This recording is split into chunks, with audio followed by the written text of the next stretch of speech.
PT Lipo Cikarang Tbk melalui entitas usahanya PT Mahkota Sentosa Utama, pengembang mega proyek Meikarta mencatatkan sebanyak 3.600 unit apartemen Meikarta telah dihuni hingga saat ini.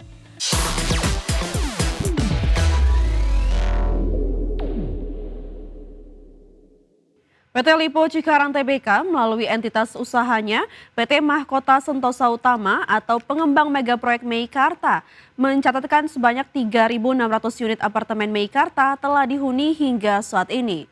Selain itu, lebih dari 16.500 unit sudah diselesaikan yang mencerminkan bahwa kawasan telah memasuki fase kehidupan nyata dengan aktivitas harian yang stabil. PT Lipo Cikarang Tbk melalui entitas usahanya PT Mahkota Sentosa Utama, pengembang mega proyek Meikarta mencatatkan sebanyak 3.600 unit apartemen Meikarta telah dihuni hingga saat ini. Pencapaian ini menandai transisi dari konstruksi menuju kawasan urban aktif yang semakin berkembang. 3.600 unit tersebut mencerminkan realisasi serah terima unit yang konsisten sepanjang 2025 dan awal 2026. Kondisi ini menunjukkan bahwa Meikarta telah berkembang menjadi kawasan kota mandiri yang hidup. Tidak hanya sebagai sekadar hunian vertikal tetapi juga berfungsi sebagai ekosistem urban lengkap. Di kawasan ini penghuni dapat merasakan aktivitas harian yang stabil dengan dukungan fasilitas dan layanan pemukiman yang terus beroperasi. Pengembang proyek PT Mahkota Sentosa Utama, anak usaha PT Lipo Cikarang Tbk menegaskan bahwa proses serah terima unit apartemen dilakukan secara bertahap dan terukur sepanjang tahun 2025. Sesuai dengan jadwal pembangunan, hal ini menunjukkan komitmen kuat pengembang dalam menyelesaikan konstruksi dan memberikan kepastian hunian kepada pembeli serta investor. Lebih dari sekedar angka, hunian aktif di Meikarta membawa manfaat nyata bagi lingkungan sekitarnya. Dari kebutuhan dasar hunian hingga aktivitas ekonomi di kawasan urban, kehadiran penghuni semakin menghidupkan fasilitas publik, pusat gaya hidup, serta menjadikan Meikarta bukan hanya sebagai hunian, tapi juga bagian inti dari pengembangan wilayah metropolitan Bekasi dan Jabodetabek. Secara keseluruhan, pencapaian lebih dari 3.600 unit apartemen yang telah dihuni Meikarta menjadi indikator bahwa mega proyek ini telah bertransformasi dari lokasi pembangunan besar menjadi sebuah kawasan hunian yang fungsional dan hidup. Mencerminkan momentum positif bagi pengembangan urban terintegrasi di koridor timur Jakarta. Berbagai sumber IDX Channel. Pemirsa, PT Bank Sentral Asia atau BBCA sukses membukukan laba bersih sebesar 57,5 triliun rupiah di sepanjang tahun 2025. Pencapaian ini tumbuh 4,9% dibandingkan tahun sebelumnya yang didorong oleh penyaluran kredit yang solid serta efisiensi operasional yang semakin membaik. PT Bank Sentral Asia Tbk atau BBCA sukses membukukan laba bersih sebesar 57,5 triliun rupiah sepanjang tahun 2025.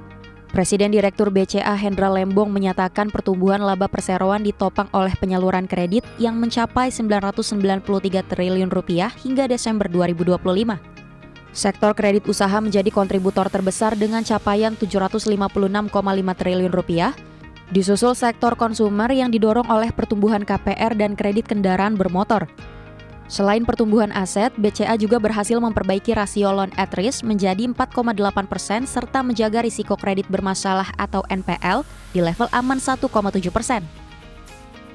Dari sisi pendanaan, dana pihak ketiga atau DPK BCA tumbuh 10,2% menjadi 1.249 triliun rupiah. Dana murah atau CASA masih mendominasi perolehan dana perusahaan dengan nilai mencapai 1.045 triliun rupiah. Kinerja positif ini juga didukung oleh pendapatan bunga bersih yang tumbuh 4,1% serta efisiensi biaya operasional yang semakin terjaga. Adapun seiring transformasi digital, frekuensi transaksi di BCA melonjak 17% hingga mencapai 42 miliar transaksi sepanjang tahun 2025. Manajemen menegaskan akan terus memprioritaskan pengembangan aplikasi MyBCA dengan mengintegrasikan teknologi kecerdasan buatan atau artificial intelligence. Langkah ini diharapkan mampu memperkuat pondasi laba bersih perseroan untuk terus tumbuh secara berkelanjutan di masa depan. Berbagai sumber IDX Channel. PT Trimitra Transpersada Tbk atau perusahaan yang dikenal lewat merek Bilog terus memperluas ekosistem layanan cold chain atau rantai dingin perseroan, di mana perseroan mengambil langkah dengan menambah fasilitas pergudangan berpendingin sebagai bagian dari strategi ekspansi bisnis logistik secara nasional. PT Trimitra Transpersada Tbk terus memperluas ekosistem layanan cold chain atau rantai dingin.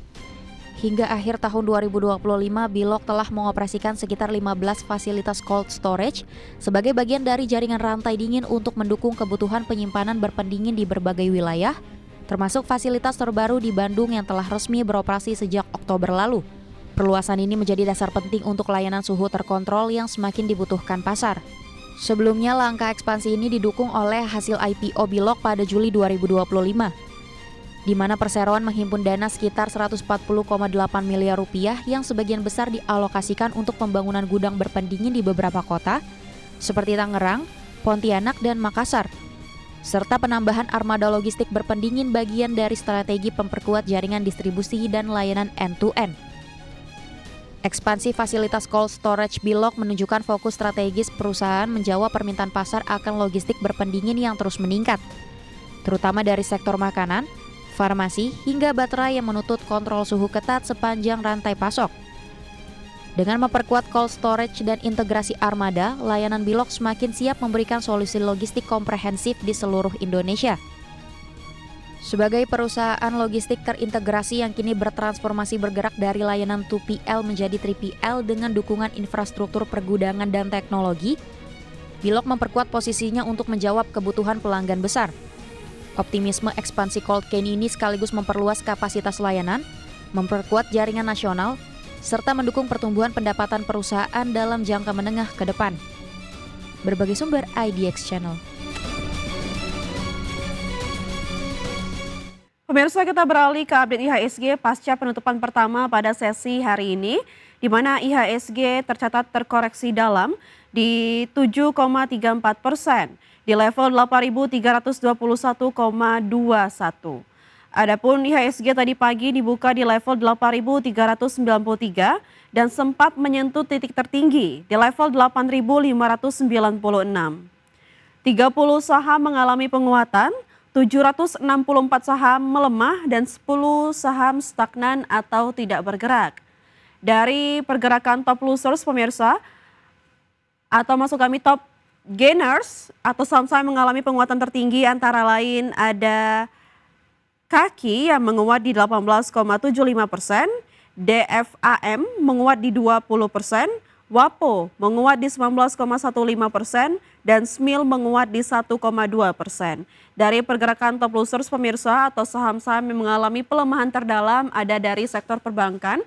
Ada BBCA yang melemah di 4,33%, BMRI melemah di 4,78%, Antam melemah di 5,21% dan BRMS melemah di 14,67%. Dari pergerakan sektoral pemirsa, ada infrastruktur yang melemah di 10,19%, energi melemah di 9,68%, barang baku melemah di 7,8% dan konsumsi primer melemah di 3,93%.